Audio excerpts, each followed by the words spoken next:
चलिए अगली खबर का रुख करेंगे, जहां उज्जैन में सिंहस्थ कुंभ मेला 2028 के लिए 2378 हेक्टेयर भूमि पर एक नई हाईटेक कुंभ नगरी बसाने की योजना है। उज्जैन विकास प्राधिकरण 1806 किसानों को 5000 सर्वे वाली जमीन को लैंड पूलिंग के जरिए इस स्पिरिचुअल सिटी के रूप में विकसित करेगा और इस नई नगरी में चौड़ी सड़कें, अंडरग्राउंड लाइटिंग, हॉस्पिटल, स्कूल, खूबसूरत चौराहे और अंतर्राष्ट्रीय स्तर की सुविधाएं होंगी। हालांकि किसान इस लैंड पूलिंग योजना का विरोध कर रहे हैं।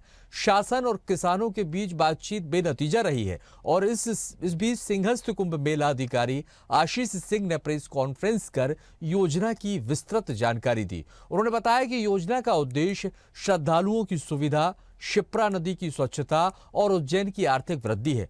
आशीष सिंह ने कहा कि यह योजना आस्था और धर्म से जुड़ी है, इसलिए किसानों को विशेष लाभ दिए जाएंगे, लेकिन किसानों का विरोध और अनिश्चितता बरकरार है। अब देखना होगा कि आखिर शासन प्रशासन किसानों के बढ़ते हुए विरोध पर क्या कदम उठाएगा। देखिए, एक जो जैसा हमने पिछले अनुभवों से देखा है कि प्रत्येक सिंहस्थ में श्रद्धालुओं की संख्या बहुत कई गुना बढ़ जाती है और इस बार 30 करोड़ के आसपास श्रद्धालु सिंहस्थ 2028 में आने वाले हैं। निश्चित रूप से जो अस्थायी संरचना, अधोसंरचना बनाई जाती है, उसके कई सारे नकारात्मक परिणाम हम लोगों को पूर्व के सिंहस्थों में देखने को मिले हैं। रामघाट पे हम लोगों ने सीवर का जो चैम्बर है उसको देखा, किस तरीके से पानी नदी में निकल रहा था, बह रहा था, किस तरीके से पानी की कमियां थी, किस तरीके से जरा सी बारिश में ही पूरा का पूरा मेला अस्त व्यस्त हो गया था। और जब भी सिंहस्थ खत्म होता है उसके बाद बड़े पैमाने पर मेला एरिया का अतिक्रमण हो जाता है।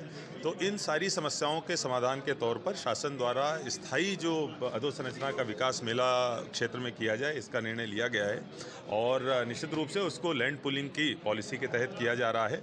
इससे न केवल किसानों को फायदा होगा, बल्कि जो मेला जिस तरीके से आयोजित किया जाता है उस स्थायी अधोसंरचना के साथ में सभी संतों और श्रद्धालुओं की सुविधा में बहुत बढ़ोतरी होगी, बहुत इजाफा होगा और चाहे कितनी भी संख्या में श्रद्धालु आ जाएं, जैसा आने की संभावना है, सभी को बहुत अच्छी सुविधाएं प्राप्त होगी।